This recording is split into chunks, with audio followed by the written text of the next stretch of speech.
Perfecto, empezamos la grabación y con esta grabación vamos nosotros a continuar con nuestro curso de Estadística, Introducción a la Econometría. Recordemos un poco, como es usual, ¿no? Lo que hemos hecho o lo que hicimos en nuestra última clase, ¿no? Recordarán ustedes, colegas, que en la última sesión ya hicimos una introducción a la cuestión de la regresión lineal, pero con varios regresores, ¿no? O sea, ya empezamos con este nuevo bloque de láminas. Y para un poco plantear la motivación de este nuevo tema, habíamos un poco ya estudiado el problema generado por el sesgo de la variable omitida. ¿Sí? Entonces, no voy a repetir obviamente con el mismo nivel de profundidad, pero un poco podemos recordar, ¿no? Cuál era la idea de que exista una variable omitida dentro de nuestro modelo de regresión, ¿no? O sea, el problema cuál es. Que cuando nosotros estimamos un modelo de regresión, vamos al caso de la regresión simple, ¿no? Y igual a beta cero más beta uno xi más ui, nosotros estamos deseando, ¿no? Que el beta uno, ¿sí? Este beta uno que nosotros estimamos a través de mínimos cuadrados, nos ayuda a entender una relación causal entre x y y. O sea, si x sufre un cambio, queremos ver que el cambio que se va a dar en y sea reflejado a través de beta uno. Ahora, ¿cuál es el problema con la existencia de una variable omitida? Que cuando hay variables omitidas, que obviamente solamente pueden estar contenidas en el término de error, no hay por dónde más, puede pasar que haya variables omitidas que estén vinculadas con X y que hagan a su vez un impacto en Y. ¿A qué me refiero? No podemos tener una variable, llamémosle Z, ¿sí? Una variable ZI, que no la hemos incluido en el modelo, ¿sí? Entonces esta ZI sería una variable omitida, pero esta ZI, digamos que tiene una correlación con X, ¿sí? O sea, digamos que existe un vínculo entre XY y ZI, de tal modo que si XY cambia, por ejemplo, crece, también puede crecer ZI, ¿bien? Sin embargo, ZI no está incluido en nuestro modelo como un elemento explícito, sino que está contenido en el término de error. Entonces, al cambiar XY, si hay correlación con ZI, ZI probablemente también cambie, pero lo que nosotros vamos a tener es un movimiento más bien en el error, en el UI. Y al tener estos dos movimientos simultáneos en X y Y, hay un doble efecto sobre Y. Tendríamos un efecto en Y causado por el cambio directo de X, pero también habría un efecto, si se quiere, indirecto, porque X está afectando al error a través de esta variable omitida. Entonces X afecta al término de error también, y por ende tenemos un doble efecto, y por tanto el beta 1 ya no va a recoger el efecto causal de X sobre Y, sino que ahí viene la idea de que va a existir un sesgo, ¿no? Entonces, el sesgo de variable omitida, resumiendo mucho lo que vimos la clase anterior, recoge esta intuición, ¿no? O sea, que si tenemos variables omitidas en donde estas variables tienen correlación con X y a la vez tienen la capacidad de impactar a Y, ¿sí? Entonces ahí surge un problema que genera sesgos en nuestras estimaciones de los efectos causales, o sea, el beta 1 va a tener sesgos. Eh, Recordemos igual que nosotros ya la clase pasada habíamos planteado dos condiciones para que existan variables omitidas, ¿no? Para considerar que existe este problema.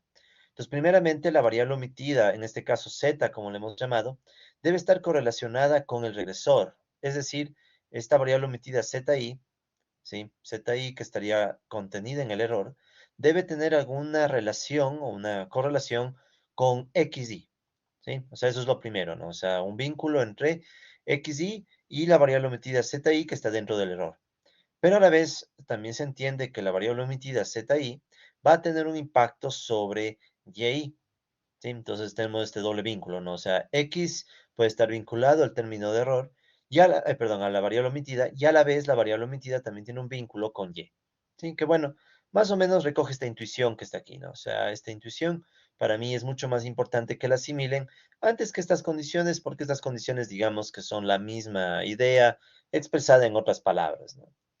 Muy bien, entonces, una vez que nosotros entendemos la existencia de este problema, ¿no? De sesgo de variable omitida, em, ¿cuáles son las consecuencias dentro de nuestro modelo, ¿no? Entonces, una de las consecuencias más importantes es que al existir la variable omitida, surge un problema de que ya no se cumple el supuesto de exogeneidad.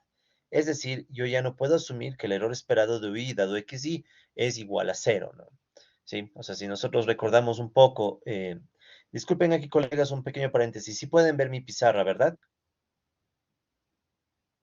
Sí, John, sí se ve. Se ve. Ya, gracias. Perfecto.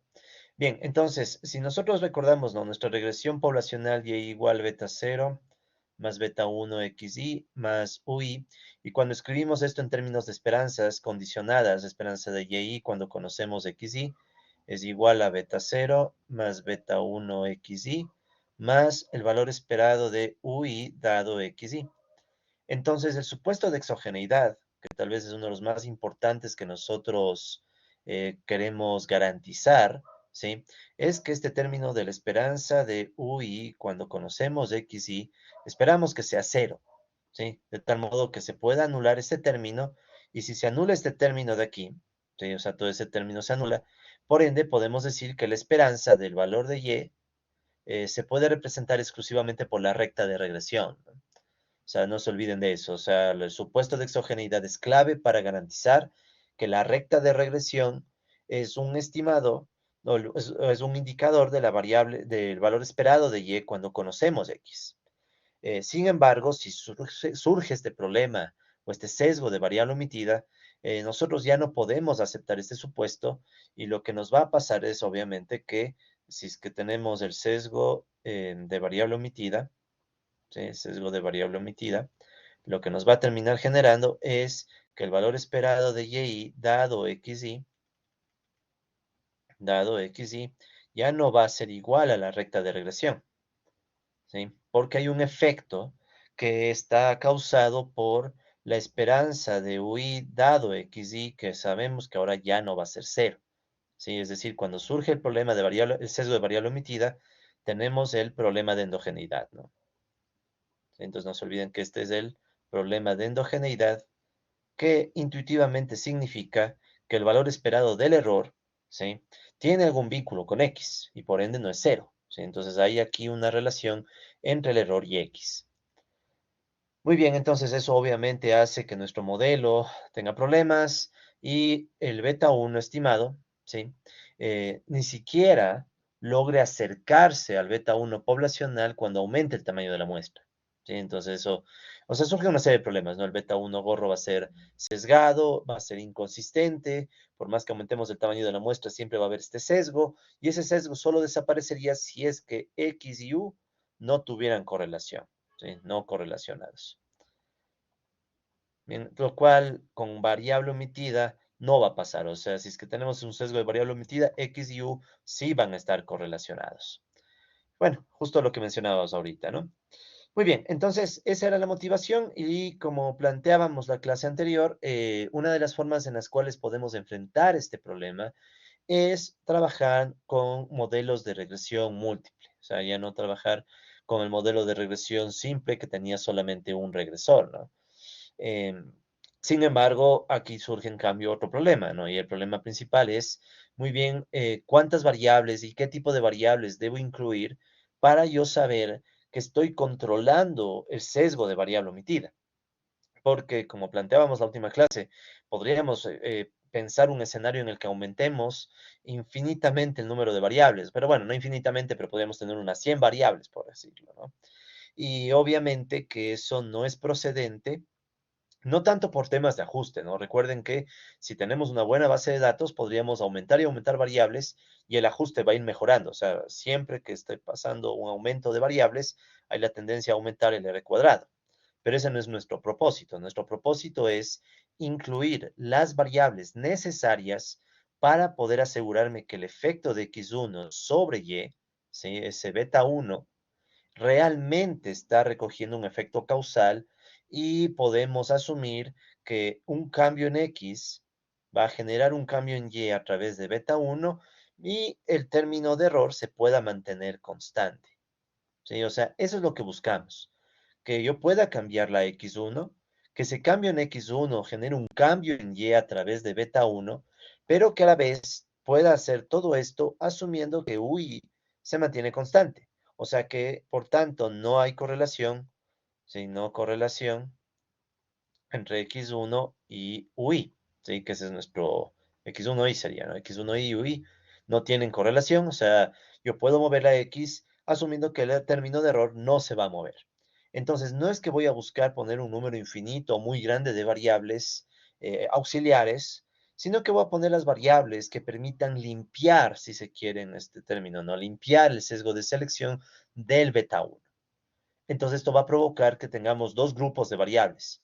Un grupo de variables que podríamos llamarles las variables de interés, ¿sí?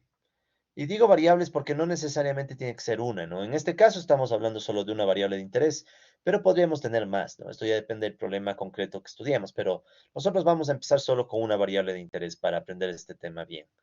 Y las demás variables, más bien las solemos llamar variables de control, ¿sí? O sea, son las variables que nos permiten controlar directa o indirectamente estos factores, ¿sí? Que pueden generar el sesgo en beta 1. ¿Eso qué significa? Que muchas veces en la práctica no nos vamos a preocupar mucho de si el beta 2 o el beta K que acompañan a estas X están o no sesgados, ¿sí? O sea, si estos betas tienen sesgos, para nosotros no va a ser mayor problema porque nuestra atención está en X1. Sí, entonces ahí venía la cuestión de tener claridad del tema que investigamos, es decir, si nosotros no hacemos una previa revisión de literatura y no vemos cómo otras investigaciones incluso hacen este procedimiento, ¿no? De limpiar el sesgo de variable omitida, considerando otras variables como controles, podemos un poco caer en el error de creer que es de incluir nomás cualquier variable o un número muy alto de variables, ¿no? Entonces, un poco para ejemplificar esto, bueno, aquí está la regresión, eso no me interesa mucho.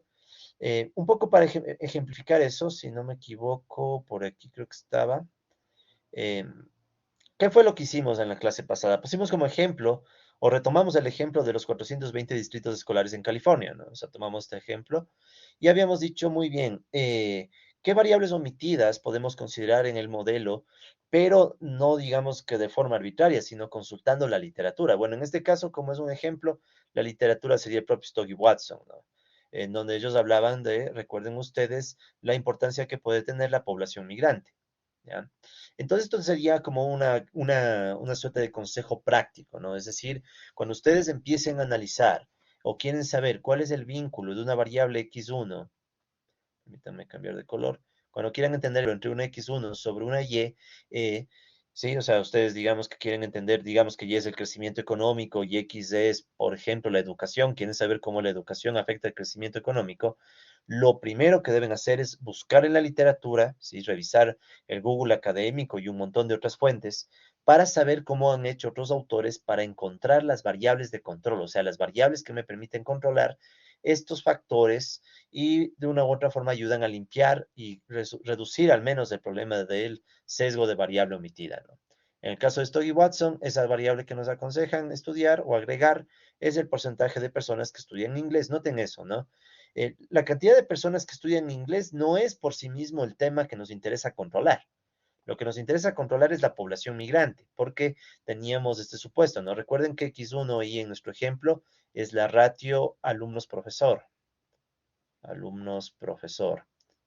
Y es el rendimiento, ¿no? El rendimiento académico.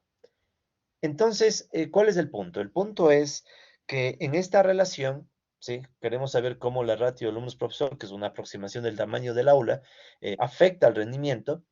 Y Stogg y Watson dicen que, bueno, o sea, una razón o un factor que puede estar omitido aquí es que tengamos población migrante que por su misma condición de migrante, sobre todo quienes no sepan inglés, deben estudiar inglés y por ende están presionados a aprender inglés y eso les puede complicar su rendimiento. Entonces hay una relación clara entre ser migrante y yes, según Stogg y Watson. Pero a la vez estamos de acuerdo, y esto tal vez es más fácil de ver incluso, que mientras más grande es la ratio alumnos-profesor, o sea, mientras más alumnos por profesor hay más probabilidad de que tengamos población migrante estudiando, porque hay mayor cantidad de alumnos y de entre esos alumnos puede que haya más migrantes. Entonces ahí tenemos un claro ejemplo de variable omitida, ¿no? O sea, o de factor omitido, o sea, un factor que es que al mismo tiempo que puede afectar a la Y, también está vinculada con la X, de modo que si yo quiero ver el efecto o el impacto de un cambio en X, bien o mal, ese cambio en X también va a tener un impacto en el factor omitido y vamos a tener un doble impacto en Y, pero nosotros a lo sumo estaríamos midiendo solamente uno si usamos una regresión lineal con una sola variable. Sin embargo, no tenemos directamente clara la información sobre población migrante, entonces, ¿qué se hace? Y esto desde ya, ¿no? Piensen que las variables de control no son necesariamente los factores directamente relacionados con X, sino que pueden ser proxies. O sea, aquí estamos usando las personas que estudian inglés como una variable proxy al factor migración. Entonces es un poco la idea de los controles. Los controles tratan de volverse factores proxy para acercarse a lo que queremos controlar sin necesariamente ser el o la variable exacta, ¿no? Pero bueno, entonces eso es un poco lo que nosotros mencionamos y esa era la motivación por la que estudiamos la regresión múltiple.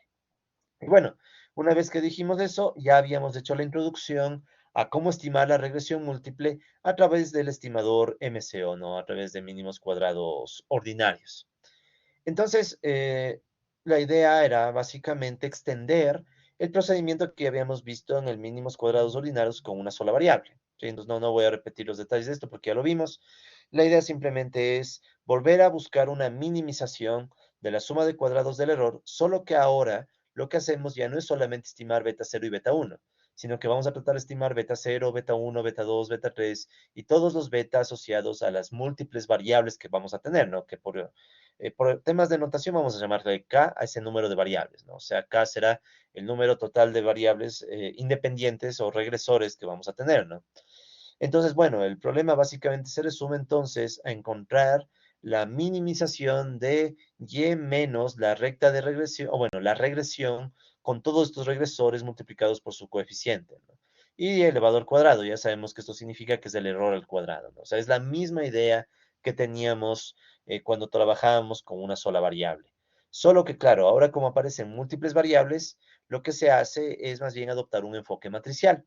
Y en ese enfoque matricial, recuerden que lo que hacemos es construir estas matrices, ¿no? O sea, construimos unas matrices que tratan de representar un poco la estructura de nuestros datos, ¿no? Por ejemplo, la matriz Y recoge todos los valores que toma la variable Y para los diferentes casos o las diferentes observaciones, ¿sí? De hecho, vamos a abrir un Stata para empezar también a visualizar lo que estamos diciendo, ¿no?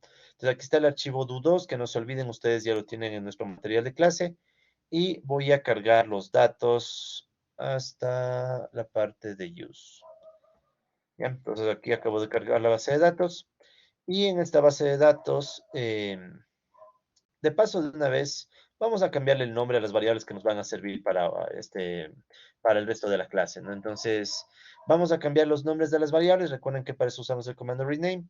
Entonces, miren lo que voy a hacer. Cambiamos las variables número de observación, test, tsr, str y lpst.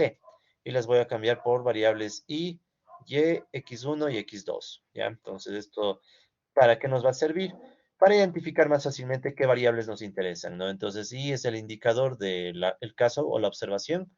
Y va a ser test SCR, que recuerden es la variable que me indica el rendimiento académico, ¿sí? El score de los test.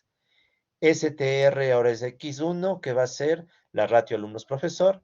Y X2 es ELPCT, que es el porcentaje de estudiantes de inglés, ¿no? English learners. Entonces, ¿qué tenemos?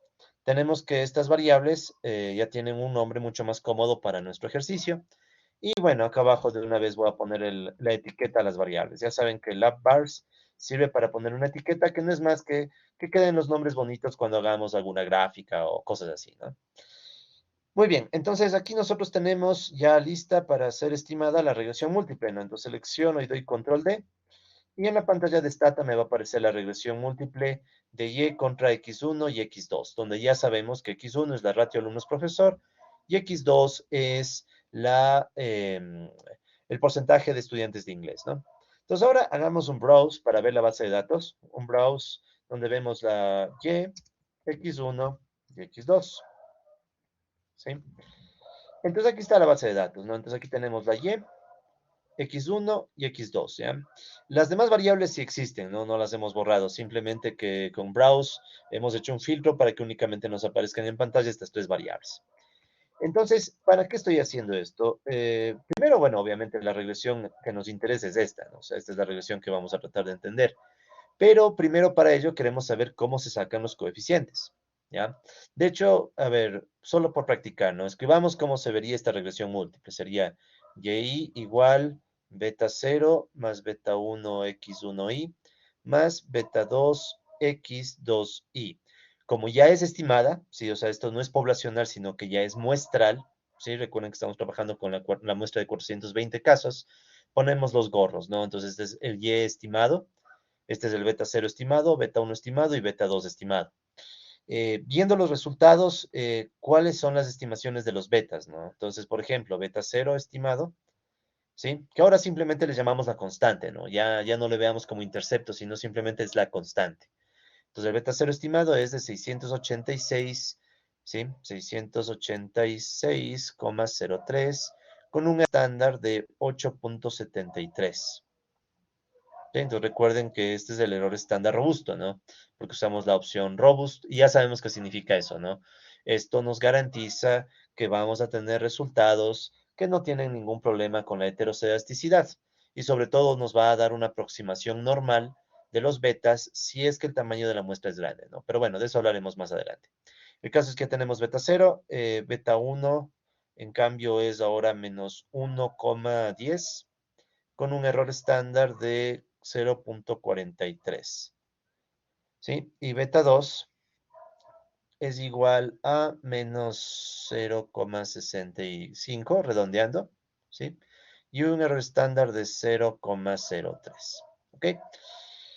Muy bien, y aparte podemos ver que todos los coeficientes son estadísticamente significativos, ¿sí? ¿Por qué lo puedo decir? O sea, podemos decir eso porque el valor P es muy bajo, ¿sí? Entonces esto significaría que todos los betas son estadísticamente significativos, al 95% de confianza, por ejemplo.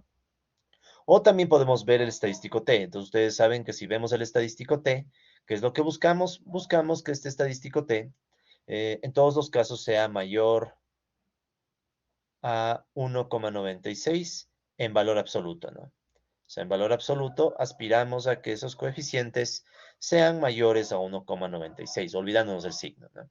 Y en todos los casos vemos que se cumple, ¿no? Pero aquí surge algo llamativo que ya vimos la clase pasada. El coeficiente de la ratio alumnos-profesor, que antes era menos 2,28, ahora se reduce a menos de la mitad en valor absoluto, ¿no? O sea, de 2,28 baja a 1,10. Entonces esto nos dice que sí, en efecto, X2 era un factor omitido que necesitábamos incluir en el modelo, ¿no? Ok, entonces esta es la interpretación general de estos términos y ahora lo que queremos es entender mejor cómo se calculan estos coeficientes, o sea, las fórmulas para sacar estos coeficientes que son las fórmulas que usa Stata, ¿no? Entonces, bueno, ahora sí, volvamos a ver la base de datos que estaba aquí resaltando. Entonces aquí estaría y, x1 y x2. Entonces, la primera matriz, esta que está aquí, que si se fijan es en realidad es un vector columna, ¿no? O sea, es un vector que tiene n por 1 de dimensión.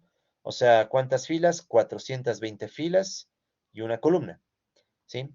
Este vector de 420 filas y una sola columna es el equivalente a la columna de y de nuestra base de datos.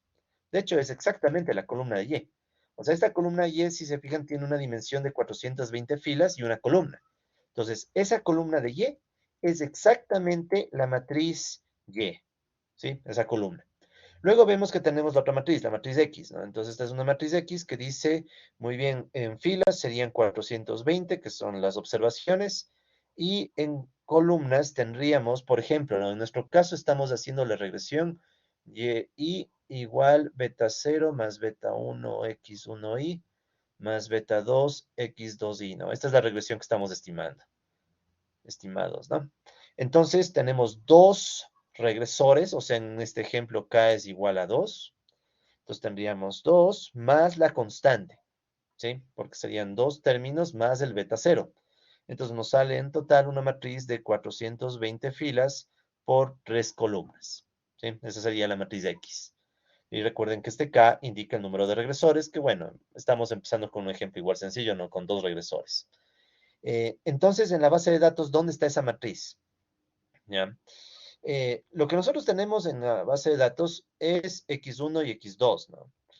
Si me permiten, vamos a crear así una variable auxiliar solo para visualizar la cosa, ¿no? Entonces vamos a crear una variable gen, que si me permiten le voy a llamar 1 y le voy a llenar de unos, ¿sí? Gen 1. Entonces, ¿qué es uno? Si vamos a la base de datos, hacemos un browse, van a ver que uno es una variable que tiene unos, ¿sí? Que la he construido a propósito solo para visualizar mejor las matrices, ¿no? ¿Sí? Entonces esa es una variable completamente auxiliar, no se necesita crearla, es simplemente para que si volvemos a ver todo, browse y1, x1, x2, ¿ya? Entonces aquí pueden ver que ahora está esta columna de unos, ¿no? Entonces, la matriz X, ¿sí? La matriz X, que es esa X con negrilla, es básicamente, pues exactamente, mejor dicho, toda esta matriz que estoy resaltando. ¿Sí? Es una matriz que tiene unos, el X1 y el X2, ¿sí? O sea, tres columnas y 420 filas que representan a los 420 casos. ¿Por qué Disculpe, necesitamos? ¿Sí? estimado John, qué significa la columna de unos? ¿Qué representa en la base? Ya, perfecto. Justo eso Gracias. iba. La columna, muchas gracias, no, gracias por la pregunta. La columna de unos representa al número uno que le multiplica al beta cero. ¿Sí? Entonces aquí tenemos beta cero, que en realidad no estaría multiplicado por ninguna variable, sino por un número uno. Entonces eso representa esta columna de unos. Disculpe, pero siempre vamos a tener entonces uno en B1, en B2, en B3. Todos van a tener uno porque se multiplica por el mismo número, por así decirlo. Claro, o sea, en efecto, sino que, por ejemplo, no, si yo pusiera aquí un uno, sería uno por x1 y por beta uno. Entonces sería como tener aquí x1, uno por uno. Pero no hace falta poner el uno ahí porque obviamente uno por x es x, ¿no? No sé si con eso se me hago entender el punto. Sí, solo que como que no Ajá. me queda tan claro que para qué multiplicamos por uno si igual va a dar el mismo valor. Ah, claro, no, lo que trataba de decir es que unos hay en todo lado, Ajá, ya. Entonces, en estas x no hace falta poner unos, ya, pero este beta cero no tiene x. Al no ya. tener X, las fórmulas que se necesitan para calcular los coeficientes requieren que pongamos estos unos. Ah, perfecto, ya está entendido. Muchísimas gracias. Ya, perfecto. No, gracias. Igual no, con confianza cualquier pregunta, por favor. Entonces, la idea es esa, ¿no? O sea, la idea es que esta columnita de unos que ustedes, les menciono esto porque tal vez cuando revisen libros quizá un poco más avanzados del tema, se topen con estas matrices, ¿no? Entonces, para saber por qué esta matriz de unos aparece, ¿no? Si tuviéramos un modelo que no incluyera esta constante, entonces ahí podríamos imaginarnos que esta columna de unos desaparece. Sin embargo, sabemos que nosotros necesitamos tener la constante para que nuestro r cuadrado empiece en cero. Porque recuerden que si no ponen constante a un modelo, el r cuadrado podría ser hasta negativo, ¿no? Pero bueno, eso es simplemente para recordar. Entonces, el punto es que esta columna de unos representa a este beta cero, ¿sí? Y la estructura de esa matriz sería como lo que estamos viendo ahorita en pantalla, ¿no? En esta base de datos. Estas tres columnas, donde tenemos unos, luego los valores de x1 y los valores de x2 para los 420 casos. Luego lo que sigue es, por ejemplo, aquí tienen una matriz, o mejor dicho, es un vector columna de errores, ¿sí? Este sería un vector columna de errores. Si queremos visualizarlo un poco, ¿qué podríamos hacer? Podríamos hacer una predicción, ¿no? O sea, podríamos hacer un predict. Como ya corrimos la regresión, ¿sí? Recuerden que la regresión está aquí. Entonces, esta es la última regresión que Stata va a tener en la memoria. Entonces, yo puedo hacer un predict de U, residuals. Entonces, si ustedes recuerdan, esta es la forma con nosotros obtenemos los residuos de esta regresión. ¿Sí? Entonces, si yo voy a la base de datos, hacemos un browse y1, x1, x2 y u. Lo que ven es que aquí está, ups, pero denme un segundito. Bueno, ya no importa. Browse bueno, olvidémonos de los unos y ahora sí ya no hace falta verlos. Entonces aquí estaría esta columna. Entonces aquí pueden ver que está la columna de los términos de error. Y son 420 porque cada caso tiene su error, ¿no? Vamos a tener 420 errores. Entonces esta columna de aquí, ¿sí? Esta columna de aquí, representaría esa columna de los términos de error, ¿no? Y finalmente teníamos este otro vector beta, que en este ejemplo, ¿sí? Si recordamos, es una regresión solo con dos regresores, Y igual beta 0 más beta 1, x1y más beta 2, x2y, estimados. Entonces, esta columna de este vector beta, si el vector beta sería un vector en negrilla, solamente contendría los términos beta 0, beta 1 y beta 2. ¿Sí? Entonces, este es como que cambia un poco la estructura, ¿no? Porque solamente es un vector que tiene 3 filas y una columna, ¿no? ¿Ya? Eh, ok, entonces aquí K sería, recuerden, 2 más 1, ¿sí? 2 más 1 es 3 por 1, ¿no? 3 por 1. Bien. Me llegó un mensaje por WhatsApp, no sé si verán. No, esta es otra cosa. Pero bueno, les comento, ¿no? Si es que tienen preguntas, me las hacen, me interrumpen, ¿no? Porque a veces me mandan mensajes por WhatsApp y no sé si me están preguntando. Así que por ahora voy a dejar el WhatsApp a un lado. Ya asumo que todos me van a preguntar por Blackboard. Ya, disculpen. En la época de pandemia solíamos hacer eso. Me preguntaban cosas por WhatsApp mientras hablaba. Pero me interrumpen nomás, ¿ya? Ya.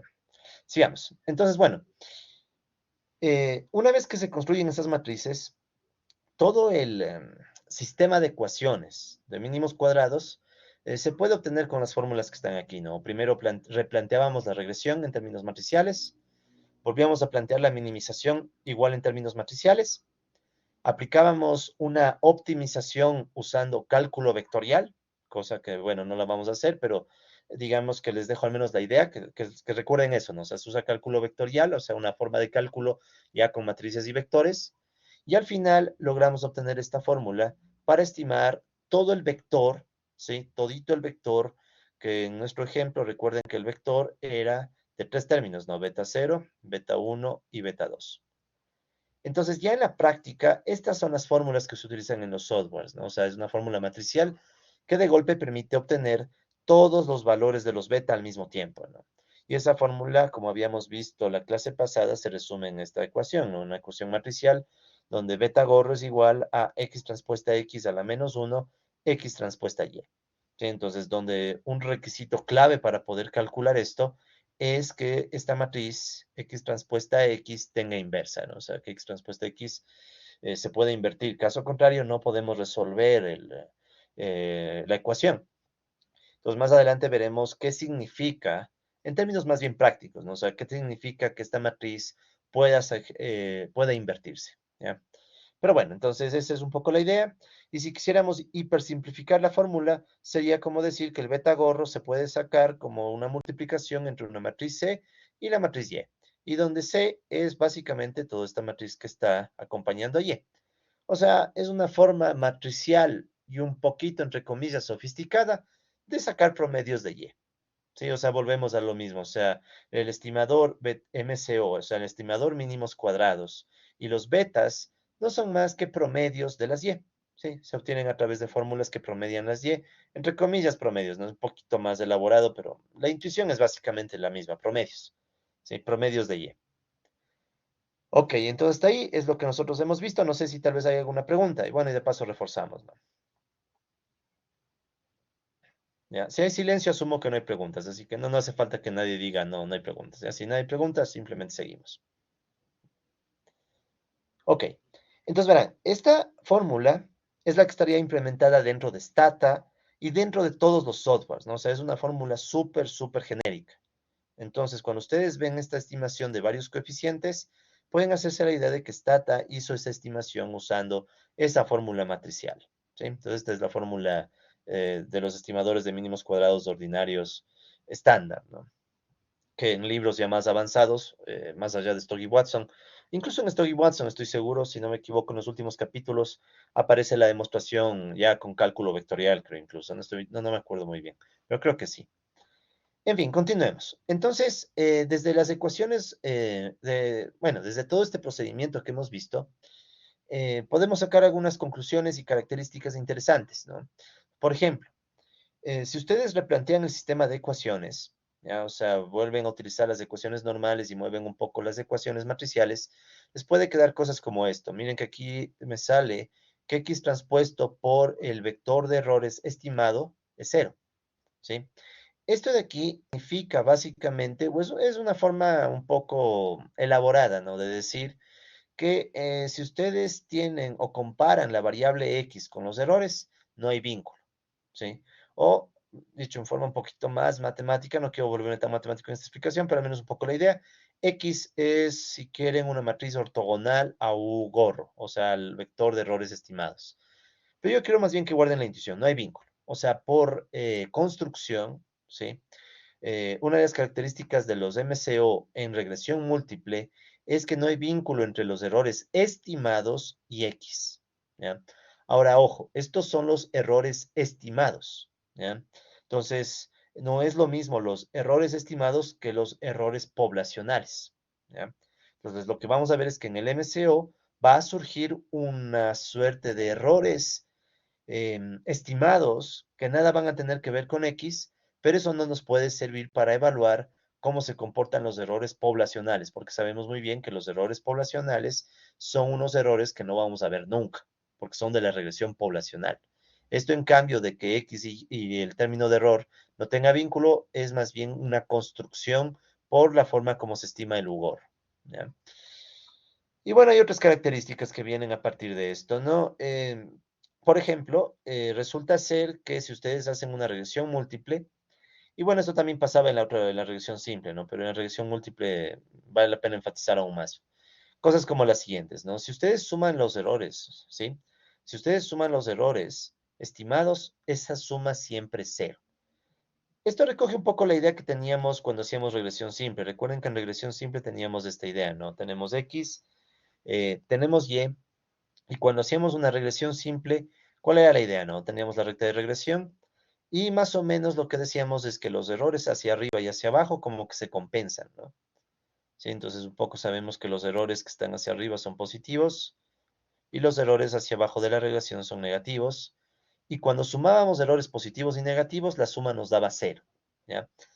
Esa suma igual a cero era una forma de decir que la recta justo pasa por la mitad, ¿no? De los puntos, entre comillas. Lo mismo pasa en regresión múltiple. O sea, en regresión múltiple ustedes van a ver que los errores estimados, algunos serán positivos, otros negativos, pero al final la suma total va a ser cero, ¿no? Y de hecho eso mismo es lo que tiene aquí. O sea, si ustedes se fijan, toda esta columna de errores, si sumáramos todos los términos de esa columna de errores, el resultado final va a terminar siendo cero, ¿no? O sea, no hay mucho a dónde ir. De hecho, si me permiten, podríamos hacer una suerte de, déjame ver si estoy fino en esto, display, la suma de U. No, pues aquí no estoy haciendo la suma de U, denme un segundo nada más. Son U. Ya, aquí se puede ver mejor, ¿no? Este no le hagan caso. Entonces aquí estamos haciendo el sumario de las estadísticas de U. Entonces fíjense que, bueno, obviamente que si la suma de los errores es cero, el promedio también es cero. O sea, recuerden que el promedio sería algo así, ¿no? La sumatoria de los errores dividido para el total de errores. O sea, en este caso nuestro total son 420, o sea, sería la suma de los errores sobre 420. Esta sería la media del error, el promedio del error. O sea, el promedio de los errores también debe salirnos cero. Y eso es lo que van a ver en Stata. O sea, cuando nosotros en Stata sacamos, por ejemplo, el resumen estadístico o el summarize de los errores, ¿qué nos dice aquí? Miren en donde dice min. La media de los errores es de 2.08 exponente menos 9. O sea, en realidad esto es 0,8 ceros. 1, 2, 3, 4, 5, 6, 7, 8 ceros. Y hay un 208. ¿Sí? Entonces, es básicamente cero. ¿Ya? Solo que por ahí tal vez hay un error de aproximación y por eso nos pone cero exactito, ¿no? Pero esto es prácticamente cero. ¿Ya? Entonces, vemos que esa es una propiedad que tiene nuestra regresión, o sea, aún siendo regresión múltiple, los errores hacia arriba y hacia abajo de la regresión se compensan y por tanto al final la suma y el promedio de esos errores se vuelve cero. ¿Qué otra característica vemos? La regresión se va a cumplir para los promedios. ¿Qué significa eso? O sea, que mi regresión, y es, no, y es cero, perdón, y, ¿no? Y estimado igual, beta 0 estimado más beta 1 estimado x1y más beta 2 estimado x2y, también se va a cumplir para y promedio. Bueno, ya no sería y, ¿no? Sino y promedio. O sea, el y promedio va a ser igual al beta 0 estimado más beta 1 estimado x1 promedio más beta 2 estimado, x2 promedio. La idea es análoga, ¿sí?, al caso de la regresión simple. ¿A qué me refiero? En regresión simple, ¿qué sabíamos? Que conocíamos la gráfica de la regresión simple, x y y, ¿sí? La regresión simple sabíamos que pasa justo por el punto de los promedios. O sea, justo pasa por el promedio de x y el promedio de y. Lo mismo pasa en la regresión múltiple. En la regresión múltiple, esa regresión va a pasar por el punto de los promedios. Solo que, claro, al ser múltiple, ya no le podemos dibujar como una recta, ¿no? Pero sigue pasando lo mismo. O sea, esa regresión pasa por el punto de los promedios, ¿no? Esta es otra característica. ¿Qué otras características vemos? Bueno, básicamente, repito, las mismas que en la regresión simple, ¿no? Por ejemplo, el promedio de las predicciones es igual al promedio de los valores de y originales, ¿ya? Esto también ya lo mencionamos en su momento y también, bueno, en definitiva, pasa también lo que nosotros conocíamos, ¿no? Que ninguno de estos resultados se cumple si el modelo no tiene constante, ¿ya? O sea, recuerden que estos resultados eran necesarios para que el R cuadrado sea mayor o igual a cero, o sea, no sea negativo, ¿sí? Entonces, ¿cuál es el mensaje? El mensaje es que, bueno, tenemos algunas características que son deseables, o sea, una regresión que balancea los errores positivos y negativos, una regresión que pasa por el punto medio, y una regresión que garantiza que el R cuadrado no es negativo, todo lo cual se consigue si nosotros incluimos el término constante, o sea, incluimos el beta cero, ¿ya? Entonces, la conclusión es la de siempre. Traten en lo posible de siempre hacer estimaciones incluyendo la constante, porque si omitimos la constante, se pierden estas propiedades y estamos haciendo que el modelo no sea adecuado, ¿no? O sea, como ustedes recordarán, ¿no? Cuando le quitamos la constante en la regresión simple, es como que le estamos forzando al modelo a tener un comportamiento que no es óptimo, si quieren, ¿no? Pero bueno, esto es solamente información adicional. Entonces, ahora sí, esta es la regresión que nosotros ya hemos hecho, ¿sí? Entonces aquí, bueno, ya saben, ¿no? Primero cambiamos el nombre de las variables, pusimos etiquetas, esto ya hicimos, ¿no? Y luego corrimos la regresión.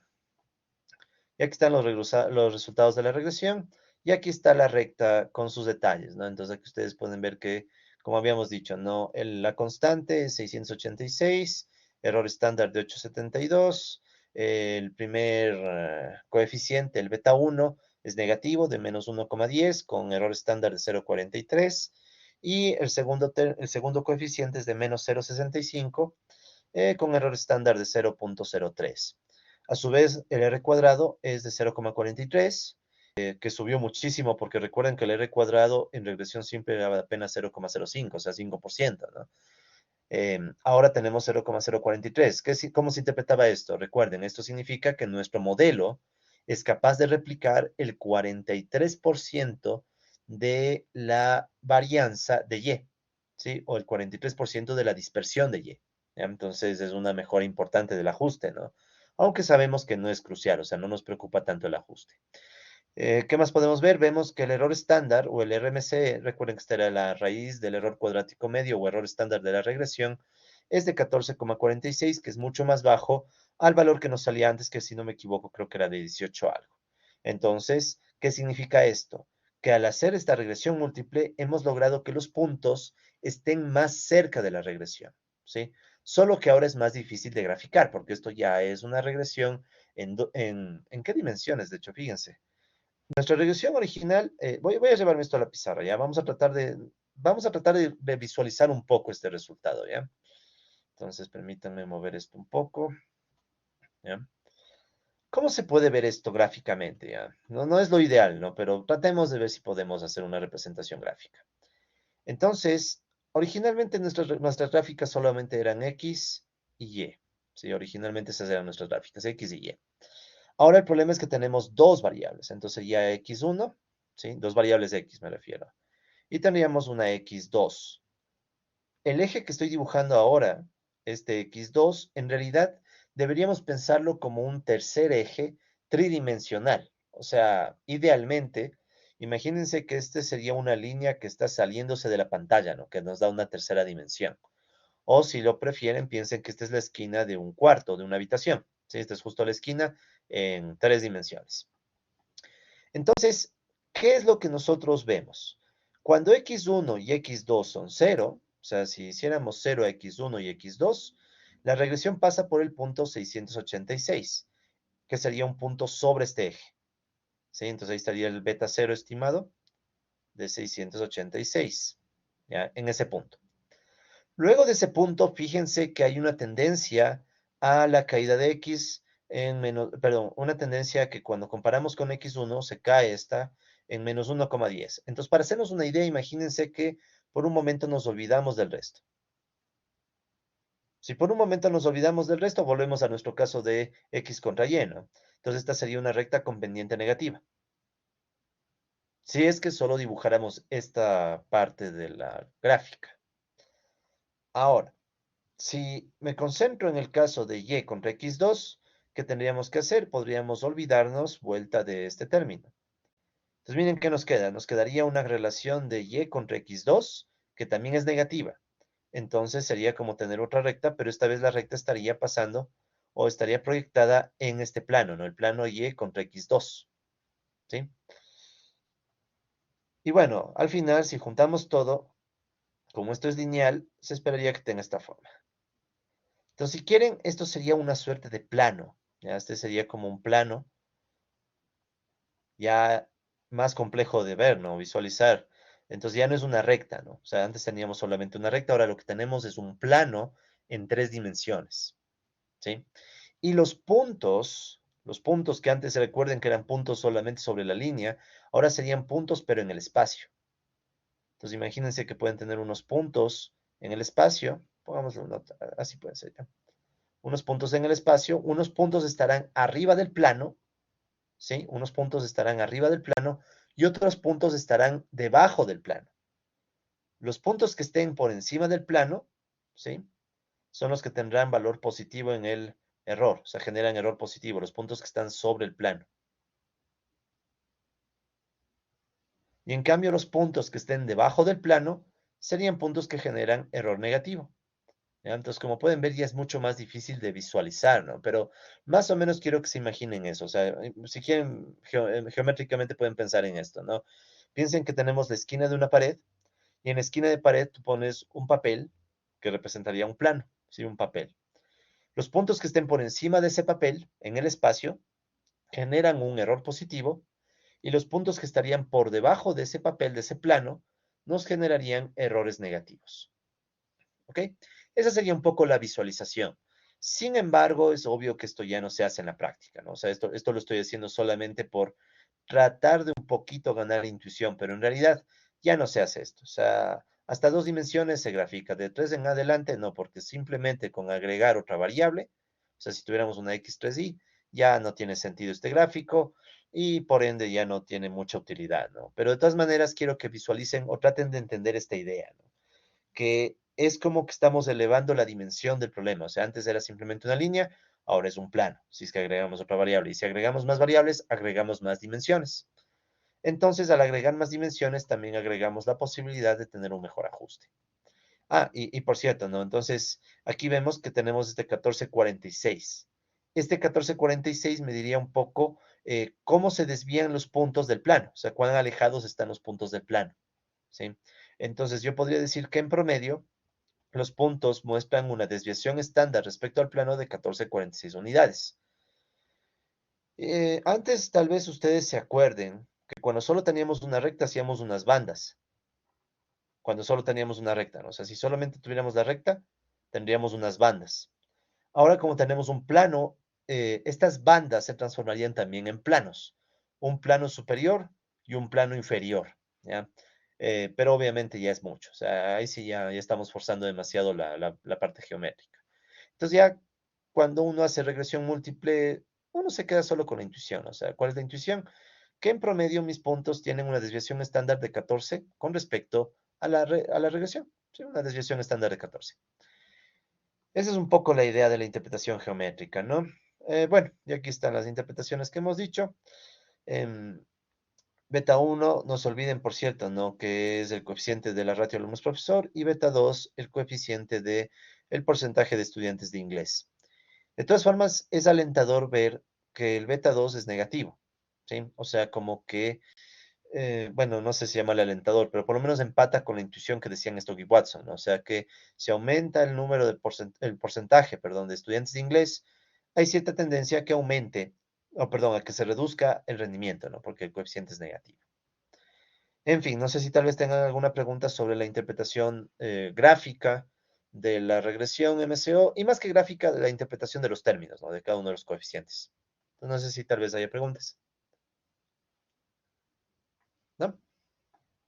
Ok. Muy bien, entonces aquí podemos hacer una comparación rápida entre la regresión con un solo regresor, que era el término de acá, y la regresión múltiple, ¿no? Ya hicimos, de hecho, esta comparación antes, pero no está de más volverla a ver, ¿no? O sea, que con regresión múltiple, nuestro coeficiente de la variable de interés, recuerden que nuestro interés es ver el efecto del tamaño del aula, ¿no? O sea, la relación alumnos-profesor. En regresión múltiple, el coeficiente nos salió menos 1,10, cuando en regresión simple nos salía menos 2,28. Entonces es clarísimo que existía un sesgo de variable omitida. O sea, hay una variable que claramente, este x2, estaba contenida en los errores, ¿sí? Y la hemos sacado. Entonces, ¿eso qué hace? Que ahora el efecto de nuestra variable de interés se ha reducido, ¿sí? Entonces se ha reducido y se ha reducido a más de la mitad, ¿no? Este efecto, ¿ok? Entonces, ¿eso qué significa? Significa que en cierta manera este coeficiente, ¿sí? Este coeficiente que, bueno, aquí tenemos los resultados. Este coeficiente de acá no estaba limpio de sesgo, o sea, parte de este menos 2,28 estaba siendo causado justamente por x2, pero no lo podíamos ver antes, ¿no? Pero eso a la vez nos genera una duda, y la duda es, ¿qué tan limpio de sesgo de variable omitida está el menos 1,10? Y la respuesta es que, bueno, no sabemos. O sea, puede ser, y es muy probable, de hecho, que aún existan más sesgos de variable omitida. Entonces, aquí es como que recién le limpiamos o sea, es como que tú tienes un primer beta 1, ¿sí? Este de aquí, que le estimamos solo con una variable, totalmente lleno de sesgos, ¿sí? Llenísimo de sesgos. Luego tú pusiste una nueva variable y es como que un poco le limpias, entre comillas, ¿no? Al beta 1. O sea, este es un beta 1 más limpio de sesgos, entre comillas, ¿no? Más limpio. Pero el que sea más limpio no significa que es perfecto. Tal vez nos falta poner más variables para limpiarle aún más al beta 1 gorro, con el riesgo de que incluso el beta 1 gorro termine siendo cero y no haya efecto. Y resulta ser que el efecto que inicialmente veíamos era totalmente causado por factores omitidos, ¿ya?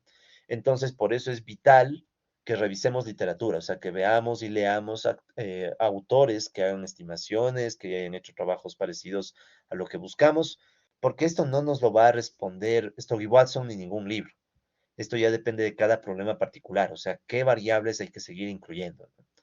Entonces, ese es un poco el reto, ¿no? O sea, de a poco ustedes tienen que volverse expertos en el área que ustedes quieren usar, en el área en el cual quieren ustedes usar econometría, para de ahí saber qué variables faltan, para saber que el sesgo de variable omitida ha sido controlado, ¿no?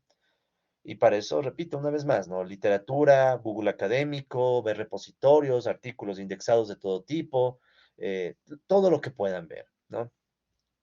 En fin, en todo caso, lo que ya podemos hacer, ¿sí? Lo que ya podemos hacer, o podemos decir, es que este coeficiente menos 1,10, ¿sí?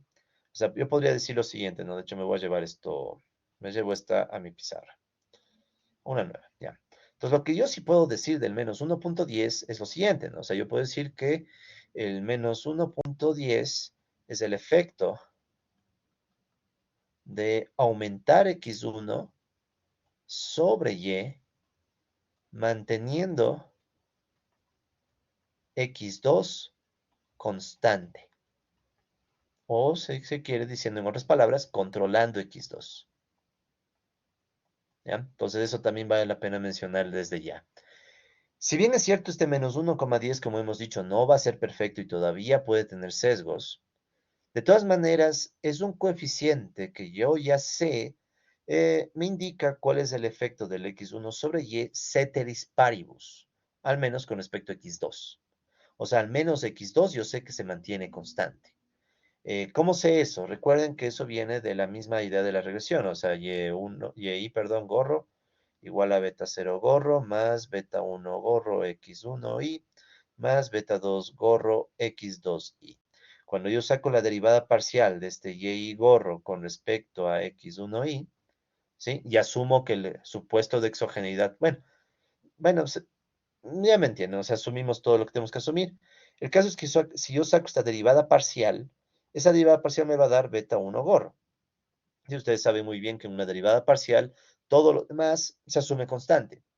Entonces estoy asumiendo que x2y es constante, para entonces darme cuenta que solamente beta 1 gorro ya recoge el efecto de x1 sobre y, ¿sí? Entonces aquí estaría ya ese efecto. Entre paréntesis, recordar, ¿no? Recordar que beta 2 se asume constante. ¿Ok? Entonces yo ya sé que el beta 1 gorro, aún sin ser perfecto, por lo menos ya es un efecto que asume que el x2 es constante. ¿Sí? Entonces ya como que tenemos un control sobre el x2. Entonces la pregunta es qué otros factores hay que controlar, ¿no? Pero por lo menos ya nos da una primera idea de cómo logramos limpiar el efecto de una variable omitida, ¿no? Por medio de esta regresión, ¿no? Ok.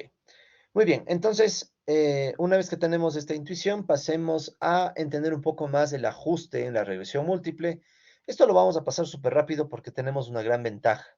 La idea del ajuste en regresión múltiple casi casi es idéntica a la idea del ajuste en regresión simple, ¿sí? O sea, el ajuste va a estar dado principalmente por el R cuadrado ajustado. Que por cierto, si ustedes se fijan, aquí no aparece, ¿no? O sea, si hacemos volvamos a hacer la regresión, ¿no? Reg, Y, x1, x2, robust, no aparece de golpe, ¿no? El R cuadrado ajustado, ¿sí? Solo aparece el R cuadrado. Entonces, si ustedes quieren el R cuadrado ajustado, tienen que hacer un display R2-A. ¿Sí? Eso creo que ya lo hicimos en la clase anterior, ¿no? Entonces ahí me va a dar el R cuadrado ajustado, que es ligeramente, ¿no? Inferior al R cuadrado. Si ven el 0,4264 R cuadrado y el R cuadrado ajustado es 0,4236, un poquito menor, ya, no cambia mucho. Pero de todas maneras, siempre es mejor ver el R cuadrado ajustado, ¿no? Pero bueno, no se olviden de eso, ¿no? O sea, hacemos un display y usamos este ER2A para sacar un valor que está guardado en la memoria de Stata, ¿no? O sea, porque no nos lo arroja por defecto, ¿no? Pero bueno, entonces vamos a hablar un poco de las medidas de ajuste y creo que después de esto podemos hacer nuestro receso, ¿no? Entonces, bueno, entre los indicadores de ajuste tenemos el error estándar, ¿sí? El error estándar o la raíz del error cuadrático medio, ¿sí? Que recuerden que en inglés es RMC y es lo que nos arroja Stata, ¿no? ¿Sí? Y sabemos que este error estándar mide o estima la desviación estándar del error, ¿sí? O sea, ¿cuál es esa desviación estándar? Es la desviación estándar que tienen los puntos alrededor de este plano, ¿sí? En nuestro ejemplo con con dos variables, ¿no? Con x1 y x2. Son puntos que están desviándose, pero ahora de un plano, ¿sí? Entonces, este error estándar me está diciendo cuál es la desviación de estos puntos alrededor de ese plano, ¿ya? ¿Sí? Entonces, el RMC mide la dispersión alrededor de la regresión. Verán, aquí a veces todavía va a aparecer la palabra línea, ¿ya? Porque le seguía esto Watson, ellos usan la palabra línea, pero ya pueden olvidarse de la línea en el sentido tradicional, ¿no? En realidad debería ser plano, si es que es dos dimensiones, si es que ya es tres dimensiones, y si es más dimensiones ya ni siquiera tiene nombre. Un hiperplano se lo podría llamar. Pero mejor, cuando escuchen línea de regresión, quédense con la idea simplemente de regresión, ¿sí? Ya, este es un abuso del lenguaje. En realidad simplemente hablamos de la regresión, ¿no? De la dispersión alrededor de la regresión. ¿Ok? Y bueno, la fórmula es prácticamente la que ya conocemos, ¿no? La raíz del error cuadrático medio es la raíz, ¿sí? Aquí está la raíz del RSS. Recuerden que RSS es la suma de cuadrados del error, dividida para n menos k menos 1. Sabemos que el 1 es por el beta 0, que estimamos, y el k es igual a 2 en nuestro ejemplo porque estamos estimando el beta 1 gorro y el beta 2 gorro. ¿Ok? Entonces, la mecánica no cambia. ¿Sí? Como pueden ver, la mecánica es prácticamente la misma, ¿no? Eh, como les decía, ¿no? RSS es la suma de cuadrados del error. ¿Sí? ¿Qué más tenemos? Bueno, aquí está la interpretación que ya les dije antes, ¿no? O sea, en el caso de Stata, el RMC, ¿sí? Es de 14,64, perdón, 46, 14,46, bueno, 14,5. Es decir, los errores estimados poseen una desviación estándar de 14,5 puntos, ¿sí? Y no se olviden que este valor está medido en las mismas unidades que Y. Ya, por eso hablamos de puntos. Nos referimos a los puntos de estos promedios de exámenes de matemáticas y de lectura, ¿no? Que son los que nos sirven de referencia. ¿Qué más? El coeficiente de determinación R cuadrado sigue la misma idea. ¿Sí? Entonces recuerden que el R cuadrado se definía como la relación entre la suma de cuadrados del modelo y la suma de cuadrados total, cuando ponemos beta cero. ¿Sí? Recuerden que esta fórmula es válida si es que estamos incluyendo en nuestro modelo un beta cero. ¿Ya? O de forma más general, también tenemos la fórmula genérica que está acá, ¿sí? Que esta recuerden que en cambio se cumple siempre, ¿no? ¿Sí? Esta de aquí es la definición que siempre se cumple, ¿no? Uno menos la suma de cuadrados del error sobre la suma de cuadrados total. Si ustedes se acuerdan, la suma de cuadrados total es el total de la dispersión de y esta es la dispersión generada por los errores, ¿no? O, si quieren, la dispersión del modelo versus la dispersión total, si es que incluiste constante, ¿ya? Entonces, ¿qué es lo bueno? Que lo que aprendimos en regresión simple se aplica en regresión múltiple. O sea, hasta no cambia prácticamente en nada la interpretación, ¿sí? El RCS, el TSS y el MSS ya los conocemos, no hace falta volverlos a profundizar, ¿sí? Lo que sí es llamativo, cuando ustedes hagan la regresión en Stata, recuerden que si usan la opción Robust, ya no aparecen esos indicadores, ¿sí? Ya no aparecen estos indicadores. No aparecen básicamente porque el cálculo es un poquito más complejo y realmente no es necesario, ¿sí? O sea, no hace falta.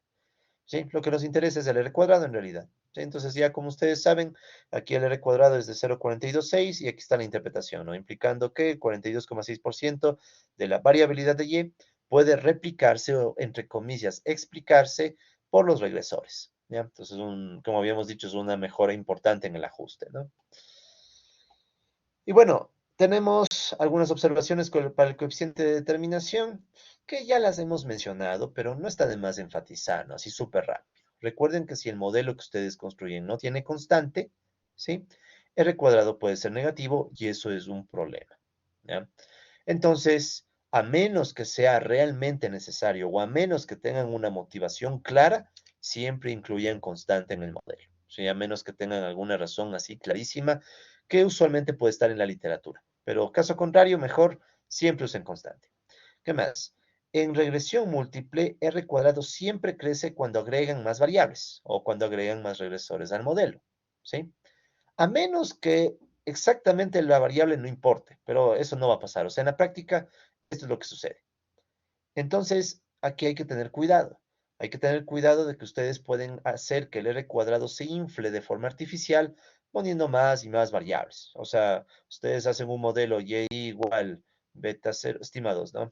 Beta 0 más beta 1, x1y más beta 2.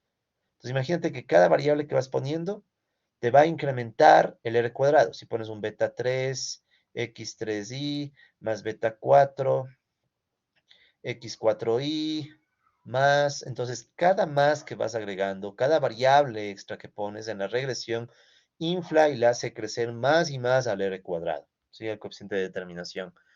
Entonces tú podrías caer en la ilusión de que simplemente debo poner más y más variables hasta que mi R cuadrado llegue al máximo, ¿sí? Y a veces hay veces que la gente hace eso.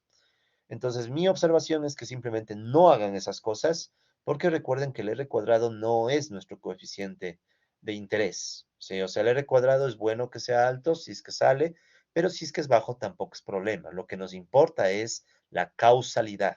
O sea, que realmente sepamos cómo X1 afecta a Y. Eso es lo que nos importa. Es lo que queremos. Las demás variables están entrando no para mejorar el R cuadrado, no es ese nuestro fin. Las demás variables están entrando para limpiar el sesgo de variable omitida en beta 1. ¿Sí? Eso no olvidarse. ¿Sí? Entonces, no es nuestro fin a subir y subir y subir el R cuadrado. Nuestro fin es limpiar de sesgos beta 1. GOR. ¿Ok? Entonces, eso tomarlo por favor muy en cuenta, ¿no? Eh, ¿Qué más? Bueno, entonces obviamente que el R cuadrado, como va a estarse inflando por aumentar variables, entonces tiende a sobreestimar el ajuste que tiene el modelo, ¿ya? Pero nosotros ya sabemos que eso se resuelve un poco con el R cuadrado ajustado. Entonces aquí tenemos el coeficiente de determinación ajustado, ¿ya? Y bueno, ustedes ya saben que el coeficiente de determinación ajustado es una versión ajustada, que por cierto, esta es una ventaja del R cuadrado ajustado, no siempre crece cuando ustedes agregan un nuevo regresor, ¿sí? O sea, si ustedes tienen un modelo y le agregan más variables, el R cuadrado ajustado no necesariamente crece, ¿sí? Eso es una cosa buena, pero tampoco es tan confiable. O sea, es mejor que el R cuadrado, o sea, sin duda esto es mejor, sí, o sea, este de aquí es mucho mejor, ¿no? Que el R cuadrado convencional, pero tampoco puede ser nuestra única guía, ¿sí? Porque alguien dirá, ah, ya, entonces mi objetivo es mejorar el R cuadrado ajustado. No, tampoco. O sea, el R cuadrado ajustado es un mejor indicador, pero tu objetivo, nunca olvidar, es encontrar causalidad, o sea, encontrar un beta 1 gorro sin sesgos o con la menor cantidad de sesgos. Sí, el R cuadrado es simplemente un indicador de ajuste adicional, complementario si quieren, pero el beta 1 sin sesgos es nuestro real objetivo, ¿no? En fin, aquí tienen la fórmula del R cuadrado ajustado, que de hecho ya la hemos visto en clases pasadas, que no es más que esta fórmula, ¿no? En donde hacíamos, acordarán ustedes, teníamos el R cuadrado original y poníamos un factor de ajuste. Entonces, este de aquí sería el factor de ajuste, ¿ya? Eso ya lo vimos en su momento, con la única diferencia de que ahora en este factor de ajuste, bueno, n es el tamaño de la muestra, 420 en nuestro caso, y k ahora es igual a 2 porque tenemos dos variables y ya no una, ¿sí? Pero de ahí la mecánica y la lógica es la misma, ¿no? Entonces, ese factor de ajuste, ¿sí? Este factor de ajuste que está aquí, nos ayuda a garantizar que si metes más variables, ¿sí? Si se fijan, si ustedes meten más variables, o sea, hacen que K crezca, eso significaría más variables, ¿no? Hacen que aumente K, entonces si aumentan K, fíjense que eso va a cambiar mi factor de ajuste, va a cambiar el R cuadrado ajustado. Entonces esto como que te va a impactar acá, ¿no? De hecho, sí, a ver, veámosle un poco, ¿no? Si K crece, todo el denominador se hace más pequeño porque esto es negativo, ¿sí? Y si esto es más pequeño, la división se hace más grande, todo se hace más negativo. O sea, surge un ajuste, ¿no? No es tan fácil de ver porque si ustedes cambian K, deben recordar que también sube el R cuadrado, ¿no? Sí, o sea, si ustedes aumentan K, va a aumentar el R cuadrado y es como que tienen dos efectos, ¿no? Fíjense, tienen dos efectos que se contraponen. Entonces el R cuadrado ajustado como que intenta balancear los dos efectos, el efecto de aumentar las variables y el efecto de que por cada variable que aumentas también aumenta tu ajuste, ¿sí? Entonces, bueno, es mejor que nada, ¿no? O sea, es mejor que el R cuadrado sin ajustar, ¿no?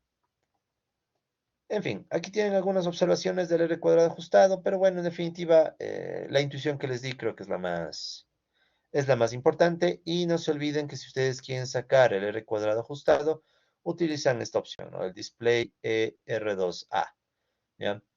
Porque no, Stata por defecto no saca el R cuadrado ajustado cuando usan la opción Robust, pero no es ningún problema sacarlo, ¿no? Solo usan este comando, ¿sí? Que ya lo hemos usado, de hecho. Entonces vamos más bien a la interpretación, ¿no? Pues fíjense que en la regresión que estamos haciendo con dos regresores, el R cuadrado ajustado nos salió de 0,424, ¿sí? Ligeramente menor al R cuadrado original. ¿Eso qué significa? En nuestro caso vemos que hay una diferencia mínima, ¿sí? O sea, muy pequeña. O sea, casi casi el haber pasado de un K1 a K igual 2, o sea, poner una variable extra, no nos dañó mucho el R cuadrado, básicamente porque nuestra n es bastante grande. O sea, nuestra n es 420. Entonces, esto más bien nos sirve para sacar una lección práctica. Si ustedes tienen un modelo con una base de datos grande, o sea, 420 observaciones, pueden darse el lujo de poner algunas variables, ¿no?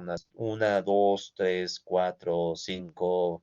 O sea, tienen como esos grados de libertad. Recuerden esa idea, ¿no? Tienen los grados de libertad que les permite poner algunas variables sin que haya mucho efecto en el R cuadrado o el R cuadrado ajustado. O sea, como que no se difiere mucho entre ambos. Ahora, obviamente que si tienes 420 datos, no vas a meter 100 variables. O sea, tampoco eso, ¿no? ¿Sí? Pero tampoco se fijen mucho en el número de variables, fíjense más bien en lo de siempre, ¿no? Ya, perdón por ser tan repetitivo, pero mi énfasis es que ustedes no lo olviden, o sea, vean la literatura. En algunas literaturas, dependiendo del problema, tal vez sea como unas 10 variables. En otras tal vez sea más como un 5, en otras puede que sea más como un 15, ya depende de cada caso. En algunas investigaciones que he hecho, yo por ejemplo he incluido muy poquitas variables, pero en otras investigaciones que he hecho con otros temas, depende del tema, yo he usado un montón de controles, 15 o hasta 20, entonces ya depende de cada tema. ¿Sí? Entonces no hay una regla de oro que te dice para 420 datos, máximo 10 variables. No, no hay regla de oro. Depende ya de cada caso de estudio, ¿no? Pero ustedes pueden ver que si es que tienen una base grande y tú le subes un poco las variables, no te cambia mucho el R con respecto, el R cuadrado con respecto al R cuadrado ajustado, ¿no? Entonces, aquí podemos hacer una comparación rápida entre ajustes de modelos, ¿sí? Entonces, aquí podemos ver que en la regresión con un solo regresor tenemos R cuadrado de 0,05. En regresión múltiple, R cuadrado subió bastante, ¿ya? Esto es normal, es lo típico. Y en cambio, o sea, entonces, ¿qué pasa con el R cuadrado? R cuadrado mejora, ¿no? ¿Sí? Y vemos que el error estándar tiende a disminuir, ¿sí? Entonces, aumenta el ajuste y los puntos están más cerca a la regresión, ¿sí? Entonces, es normal que pase esto, o sea, no es tampoco que bestia, un gran logro, es lo normal, ¿sí? Es lo normal. En fin, y ahí están los R cuadrados ajustados. Miren cómo el R cuadrado ajustado antes era de 0,48, igual no muy diferentes, ¿no? Ahora el R cuadrado ajustado es de 0,42, no muy diferente, 0,423, no muy diferente del 0,426, ¿no? Entonces, es la base de datos. O sea, una base de datos grande hace que entre el R cuadrado y el R cuadrado ajustado no encontremos muchas diferencias, ¿no? Cosa diferente pasaría si tuviéramos una base de datos pequeña, ¿no? Pero ya saben que lo que hemos dicho en videos anteriores, ¿no? De ser posible, eviten usar bases pequeñas. O sea, traten de hacer siempre modelos con bases grandes, a menos que ya el problema mismo lo exija, ¿no? En donde ahí sí ya toca usar todas las pruebas que vimos en su momento, ¿no? Recuerden, normalidad de los residuos, residuos homocedásticos, y ahí vendrían esas pruebas de White, prueba de Jarquevera, cosas que ya vimos antes, ¿no? Pero bueno, en fin, entonces aquí están las comparaciones que hemos dicho, ¿no? Sí, entonces aquí están las comparaciones, así que casi no hay necesidad de volver a repetir. Eh, Aquí tienen también un poco la visualización de los resultados, ¿no? Aquí estoy haciendo dos gráficas del RBF plot. ¿Cuál es el RBF plot? Recuerden que este era un gráfico que compara las predicciones o valores ajustados. Sí, esto de fitted values es el Y-Gore. ¿Sí? Es el Y-Gore. Cuando ven fitted values se refiere a la predicción de Y con la regresión. ¿Sí? Entonces, fitted values es el Y-Gore. Y aquí pueden ver que dice residuos. Los residuos, en cambio, son el U-Gore. ¿Sí? Los residuos son el U-Gore. Entonces, miren aquí qué estamos haciendo. Estamos haciendo unos gráficos en donde el uno es, miren que aquí yo puse título, no les puse título a los gráficos. El uno es regresión con un solo regresor, el otro es la regresión con dos regresores.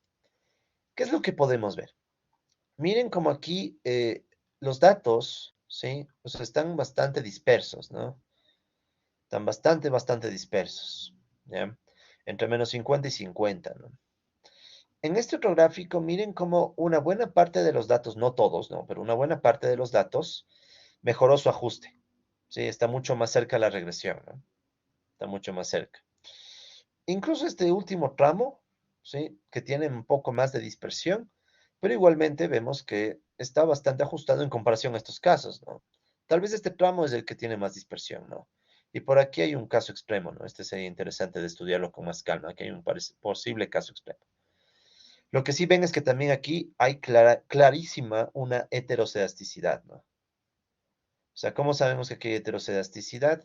Recuerden que la heterocedasticidad se ve cuando tenemos unos residuos cuya variabilidad no es constante, ¿sí? De hecho, aquí también teníamos heterocedasticidad, no se olviden, ¿no? Pero era un poquito más compleja, ¿no?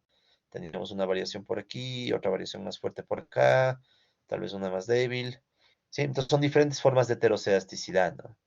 Pero ya sabemos que la heterocedasticidad no es problema si ustedes están usando un robust y están haciendo modelo con muestra grande. Entonces, lo único que quería mostrarles es que con estas gráficas un poco se puede ver de mejor forma el ajuste, ¿no? O sea, como que ya se nota que hay un mejor ajuste, ¿no? Ok, estos comandos están en Stata, sí, entonces aquí ustedes pueden ver que está, bueno, aquí está explicado cada cosa, ¿no? El R cuadrado ajustado para los dos regresores, para el regresor con regresión con, con un solo regresor. Y aquí están los dos gráficos, ¿no? El RBF plot. Eso sí, procuren hacer el gráfico justo, ahorita está cargando el gráfico, ¿no? Ahí está. Procuren hacer el gráfico o correr el gráfico justo después de la regresión, ¿no? Sí, tal vez valga la pena mencionarles, ¿no? Verán. Noten que aquí primero corrí la regresión, ¿ya? De hecho, hice la regresión con Quietly para que no aparezca en pantalla. Luego de eso hago el gráfico, porque deben recordar, ¿no? En Stata queda guardada en la memoria la última regresión que ustedes estimen, ¿sí? Entonces, el gráfico va a ser de la última regresión que ustedes obtengan. Entonces, miren cómo este es el gráfico RBF plot, ¿sí? O sea, residual versus forecast o versus fitted, pero de esta regresión múltiple. Ahora, si yo hago la misma operación, pero con la otra regresión, ¿sí? Aquí ven que están quietly rec y x1, y después del RBF plot, ven que ahí me sale en cambio el otro gráfico, ¿sí? Entonces sean muy cuidadosos de que cuando ustedes construyan sus gráficos, háganlos siempre después, inmediatamente de ser posible, de la regresión, ¿sí? Para que de esa manera Stata se ubique de cuál regresión toca hacer el gráfico. Entonces, cuando ustedes corren, por ejemplo, esta regresión, Stata se olvida de la regresión anterior, ¿sí? Y siempre queda en memoria la última regresión, ¿ya? Entonces, por favor, sean bien cuidadosos, ¿no? Pero bueno, ya más adelante hablaremos un poco más de gráficos y esas cosas. Ahora, ¿por qué no dar mucho énfasis al R cuadrado y al R cuadrado ajustado? ¿Sí? Aunque sabemos que estos indicadores son muy útiles para ver la variabilidad de Y que puede predecirse o replicarse con la regresión, como les he dicho ya algunas veces, no conviene depender mucho de estos términos, ¿ya?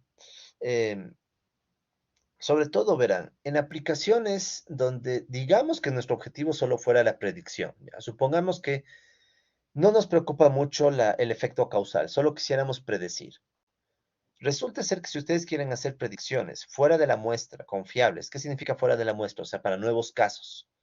Si ustedes quisieran hacer predicciones para nuevos casos y que estas predicciones sean confiables, algunas investigaciones han mostrado que muchos regresores, o sea, si ustedes hacen un modelo con muchísimos regresores, pueden perder calidad en las predicciones, ¿sí? O sea, si ustedes meten demasiadas variables, x1, x2, x3, x4, x5, y le subes y le subes y le subes al R cuadrado, ¿sí? El R cuadrado ajustado no mucho, ¿no? Este no va a subir tanto, pero puede que también suba.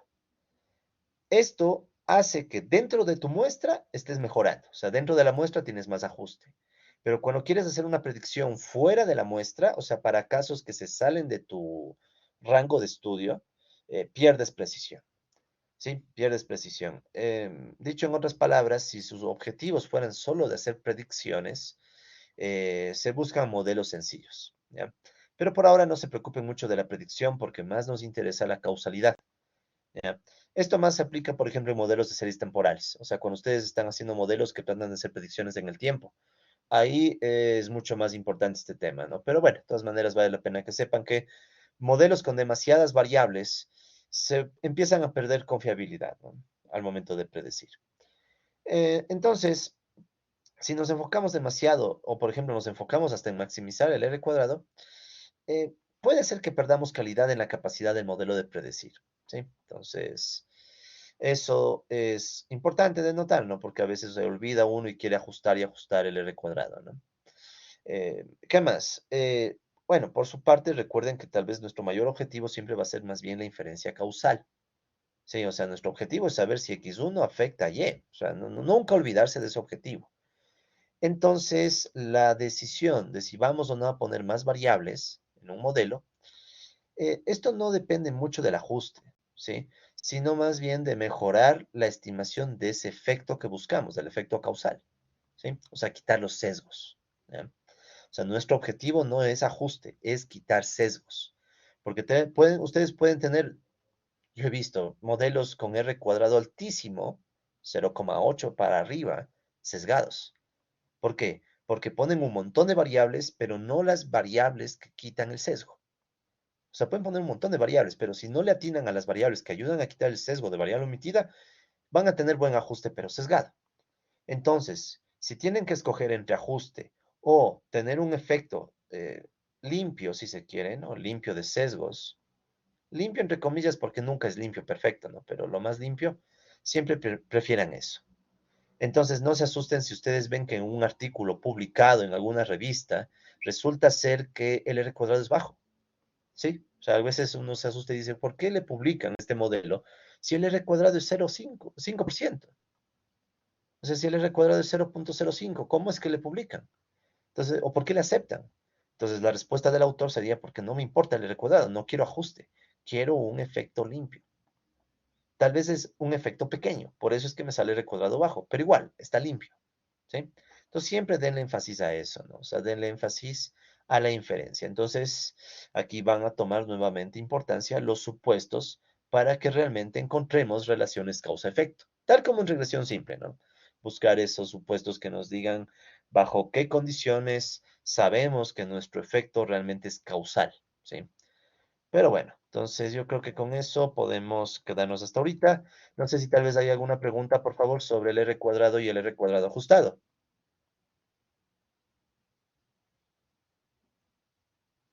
Creo que no. Bueno, colegas, entonces si les parece, tal como solemos hacer en presencial, hagamos un pequeño receso de unos 10 minutos. ¿Sí? Aquí sí que sea un poco el tiempo más preciso, unos 10 minutos para de ahí retomar la grabación. ¿Sí? Entonces en este momento interrumpo el video.